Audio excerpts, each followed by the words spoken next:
Okay.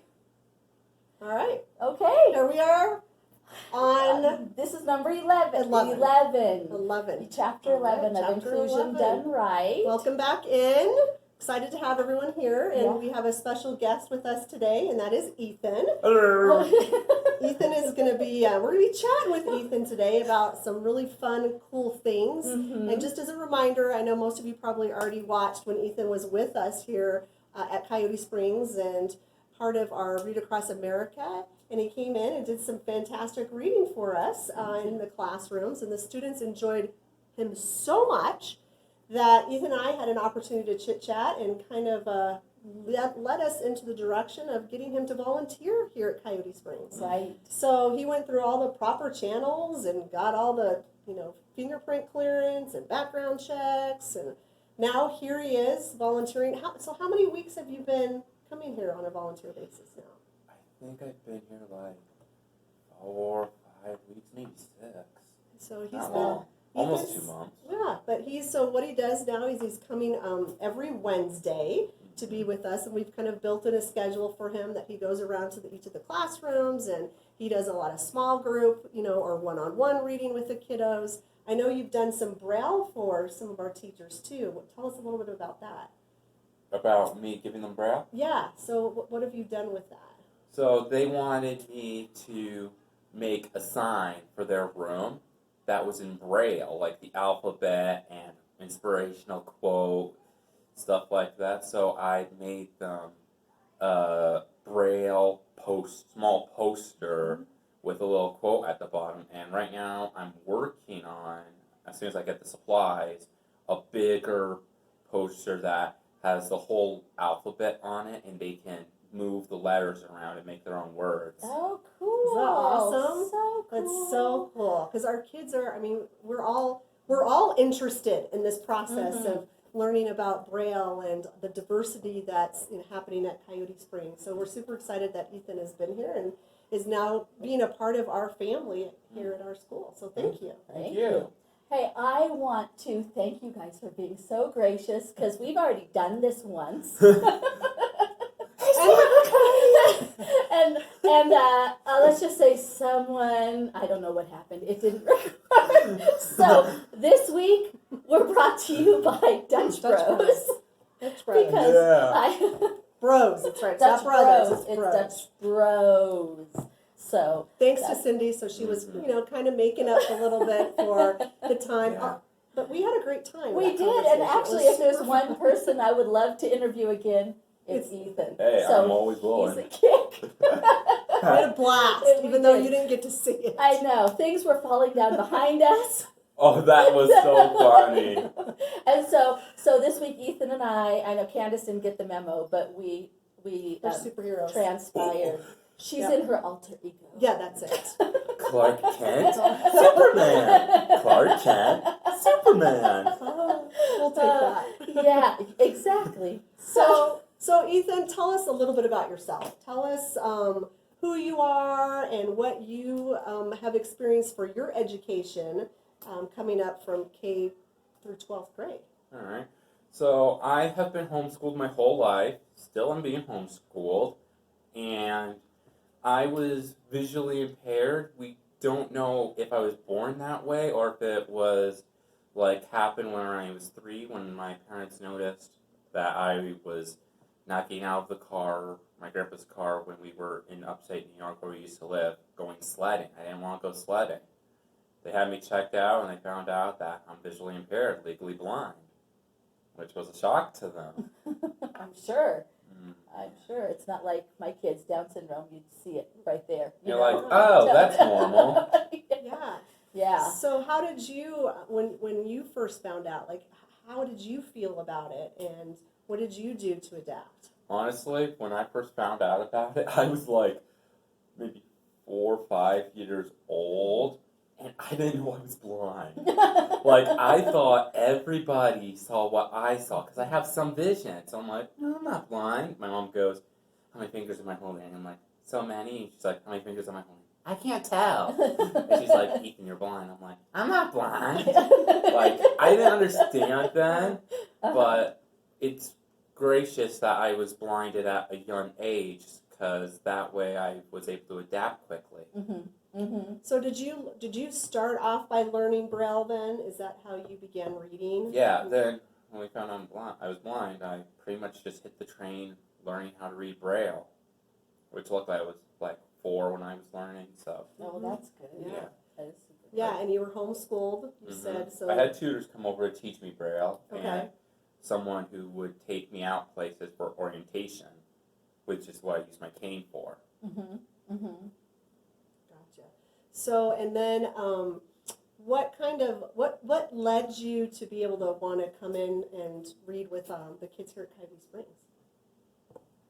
I heard it was going to be read across America through the grapevine of people who know people here. So they said, hey, yeah, you might want to try to do this. I'm like, all right, I like young kids. I used to volunteer with toddlers, like 3 to 5 year olds.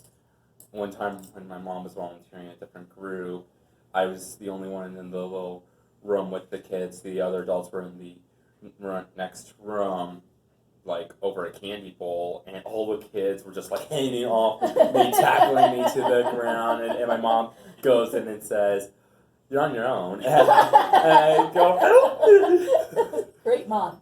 I like your She mom. didn't really say it like that. She just laughed and smiled.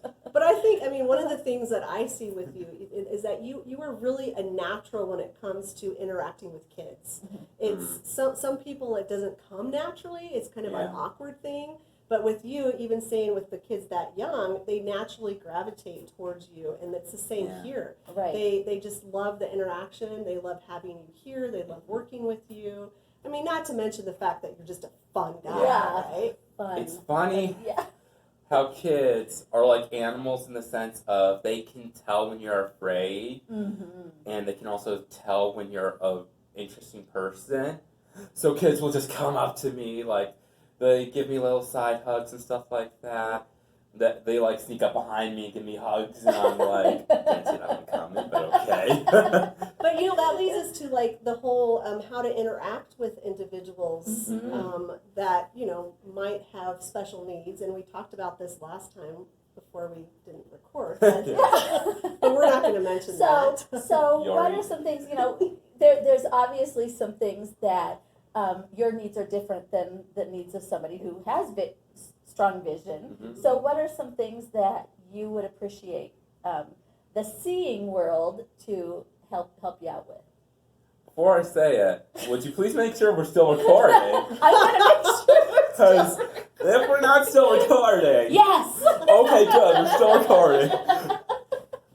That's the only time I'm getting that. Oh dear. Then the rest of it's gone. I know. All right. So things I would love people to help around is like, just if I'm in a store and I wander back and forth a lot, looking for something, someone please help, because I might not know where it is, or I might be in the right area, I just can't see what I'm looking for. That's a big help for me. Honestly, people will offer me still their arms. I'm glad they offer them and just don't make me take them. But they offer the arms, and I will very rarely say yes, but I will say yes if I am in desperate need of it. Crossing streets, if it's very heavily publicly traveled that way, and there's no audible way for me to know when it's safe to cross, I might just walk with the other people or say, hey, if you have a minute, can you please let me know when it's safe to cross this street? But we live in Prescott, so we don't really have that much. Right. But I'm sorry. No, it's okay. I was just going to say, and what about like people approaching you? We kind of talked about this a little bit too. Like, how do you like people to approach you? I know kids are just, you know, they have no filters. Yeah. They're just always, but as adults, we start to, you know, get those filters, and we're not necessarily sure how to approach. We get awkward as we Yeah. grow, and it never really changes. Yeah. Absolutely. Like, it's weird, because people will pass by the street, not even say anything to me, and I hear them, and I'm like, really tempted, like, should I say hi? Like, I don't know why, but kids, they just naturally say hi to the very creepy looking guy walking by the street. You're not creepy looking, just so you know. Oh, don't worry. I've walked with a creepy guy, my mom said. I saw nothing wrong. You saw nothing. Well, I didn't mean to make that fun.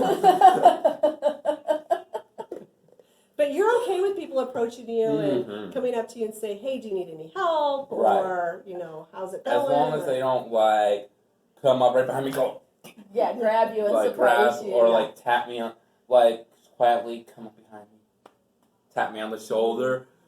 I personally prefer, like, busier environments in the sense of not noise, but in the sense of if someone creepy is nearby, people will see them. Yeah. Yeah, I could see that. I could see that definitely. Oh my goodness. So when you were one thing that when you were reading, I like that what Miss Danielle was talking about was she was teaching the students how to instead of Yeah. raising their hands, how to ask a question to someone with a visual impairment or that's blind. What can you explain? What does that look like? Like when you were reading, the kids wanted to ask you questions. How did they get your attention? My name is so-and-so, and I have a question. Yes, so-and-so, what is your question? How long have you been reading Braille? And then I would give an answer. So they instead of just raising their hand, you have to speak out. Right. Because They would raise their hands, and they would be called on by someone else. But sometimes they'd say, I'm so-and-so, and I have a question. And that was great modeling because we have kids here too with visual impairments. That was a great way to role model for the peers so that they have another strategy to be able to make sure that they're using their words as opposed to their actions. Yeah. Right. Yeah. Right. So let's talk society. Things that is there anything that you would love to see happen to make your life and those in your community's life easier easier? Throw the idea of the Google car out the window. Honestly, that is something that would make my life better, only because I love walking everywhere. And if you live in an area that has self-driving cars, honestly, it just seems very unsafe. I don't think in this lifetime there will be technology that is proven 100% safe time after time, because there will be accidents. Just like with any vehicle. Yeah. And that brings up technology, which we talked about. So talk to us about what does technology, what role does it play in your life to support you? A huge part. I am learning how to use a laptop so that way I can apply for jobs and fill out forms and everything. And then technology is also a way of entertainment, as it is for anyone, as I use Apple products because they are accessible, easily accessible.